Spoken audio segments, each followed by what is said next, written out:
আমাদের গণিত বইয়ের পৃষ্ঠা 22 অধ্যায় 4 এর গাণিতিক বাক্য ও খোলা বাক্য কি সেটা নিয়ে আজকে আলোচনা করব। দেখো প্রথমে আমি আলোচনা করব গাণিতিক বাক্য নিয়ে। গাণিতিক বাক্য জিনিসটা কি? দেখো, যে বাক্য সত্য না মিথ্যা তা নির্ণয় করা যায় তাকে গাণিতিক বাক্য বলে বা বন্ধ বাক্য বলে। গাণিতিক বাক্যের আরেক নাম কি? বন্ধ বাক্য। গাণিতিক বাক্যের আরেক নাম কি? বন্ধ বাক্য। যেমন ধরো 8 একটি জোড় সংখ্যা। 8 কি জোড় না বিজোড়? জোড়। তাহলে এটা কি সত্য? সত্য হলে এখানে বলা আছে সত্য না মিথ্যা তা নির্ণয় করা যায়। নির্ণয় করতে পারছি না আমরা? তাহলে এটা কি গাণিতিক বাক্য। এরপর দেখো 9 একটি জোড় সংখ্যা। এটা যদি আমি বলি এটা কি সত্য হবে না মিথ্যা হবে? মিথ্যা। মিথ্যা, কারণ 9 তো বিজোড় সংখ্যা, আমি এখানে লিখছি জোড় সংখ্যা, তাহলে এটা মিথ্যা। তাহলে এটা কি গাণিতিক বাক্য এবং এটি মিথ্যা। তাহলে সত্য এবং মিথ্যা আমরা নির্ণয় করতে পারছি, তাহলে এটা কি গাণিতিক বাক্য। এখন বলো 3 কে 4 দিয়ে গুণ করলে গুণফল 12 হয়, এটা সত্য না মিথ্যা? সত্য। সত্য, কারণ কি 3 4 এ 12। যদি আমরা এটা গাণিতিক বাক্যে প্রকাশ করি, দেখো 3 গুণ 4 সমান কত? 3 4 এ কত? 12। সত্য না? তাহলে এটা কি গাণিতিক বাক্য। এটা কি গাণিতিক বাক্য। আবার যদি বলি 3 গুণ 4 সমান কত? 13, এটা কি হবে? 3 গুণ 4 সমান 13, এটা সত্য না মিথ্যা? মিথ্যা। তবু এটা গাণিতিক বাক্য। মিথ্যা তুমি বলতে পারতেছ। এখন যদি বলি ক গুণ 4 সমান 12, এটা কি সত্য না মিথ্যা? সত্য না মিথ্যা? এটা সত্য, এটা মিথ্যা, কিন্তু এটা বলতে পারতেছি না। সত্য না মিথ্যা বলতে পারতেছি না, তাই না? নির্ণয় করা যায় না, তাহলে এটা গাণিতিক বাক্য হবে না। এটা একটা নাম আছে, ওটা হচ্ছে খোলা বাক্য। এটা কি খোলা বাক্য। তো আমরা খোলা বাক্য নিয়ে আলোচনা করব। খোলা বাক্য কাকে বলে সেটা আলোচনা করব। তো এখন আমরা দেখব খোলা বাক্যের সংজ্ঞাটা কি।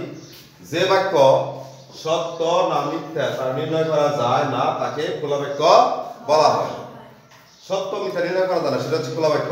উদাহরণ দিই, যেমন ধরো ক একটি জোড় সংখ্যা, এটা একটি খোলা বাক্য। ক একটি জোড় সংখ্যা, এটা কি সত্য হলো মিথ্যা হয়েছে? হ্যাঁ, ক একটি জোড় সংখ্যা, এটা সত্য না মিথ্যা বলা যায়? তাহলে এটা কি খোলা বাক্য। এটা কি খোলা বাক্য, কারণ এটি সত্য বা মিথ্যা হতে পারে যা কয় মানের উপর নির্ভর করে। কয় মান যদি ধরি তাহলে এটা সত্য মিথ্যা নির্ণয় করা যাবে, তাহলে এটা কি খোলা বাক্য। এটা কি খোলা বাক্য। আর দেখো 5 এর সাথে ক যোগ করলে 12 হয়। 5 এর সাথে ক যোগ করলে 12 হয়, সত্য না মিথ্যা? সত্য না মিথ্যা বুঝা যায় না। 5 এর সাথে ক যোগ করলে 12 হয়, কত যোগ করলে এটা তো আমরা বুঝতে পারতেছি না, তাহলে এটা কি খোলা বাক্য। এটা কি বাক্য? খোলা বাক্য। আচ্ছা, আবার শুধু খালি ক না, খোলা বাক্য। মনে করো আমি কি দিলাম, ত্রিভুজ যোগ চতুর্ভুজ সমান 20, তাহলে এটা কি বাক্য বলো? ত্রিভুজ আর চতুর্ভুজ মিলে 20, এটা কি সত্য হয়েছে মিথ্যা হয়েছে? হ্যাঁ, কিছু বুঝতে পারতেছি না, তাহলে এটা কি বাক্য? খোলা বাক্য। এরকম প্রতীক এখানে ক থাকতে পারে, ত্রিভুজ চতুর্ভুজ থাকতে পারে, খালি ঘর থাকতে পারে, এ বি সি ডি থাকতে পারে, বুঝছো?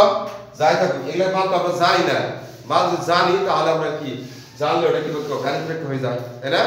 মান জানা থাকলে সেটা সত্য হোক অথবা মিথ্যা হোক।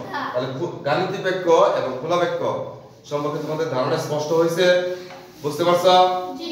আচ্ছা, আমি আবার বলি গাণিতিক বাক্য যেটা হচ্ছে সত্য বা মিথ্যা যাই হোক না কেন সেটা হচ্ছে গাণিতিক বাক্য। আর যদি আমরা মান নির্ণয় করতে না পারি এটা সত্য না মিথ্যা, তাহলে এটা হবে খোলা বাক্য। খোলা বাক্য আমরা কি দিয়ে দেখব? মান নির্ণয় করতে পারি না, সেটা যদি বিশেষ প্রতীক থাকে, যেমন যে ক, ত্রিভুজ, চতুর্ভুজ, খালি ঘর, A B C D, X Y Z যাই থাকুক, হ্যাঁ, এগুলা থাকলে এগুলা মান তো আমরা জানি না, এটা মান যদি আমরা ধরে নেই তখন সেটা আমরা মান নির্ণয় করতে পারবো।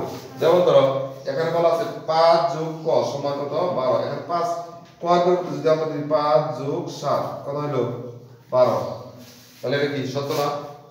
7 5 কত? 12, সত্য। তাহলে এটা কি হয়ে গেল?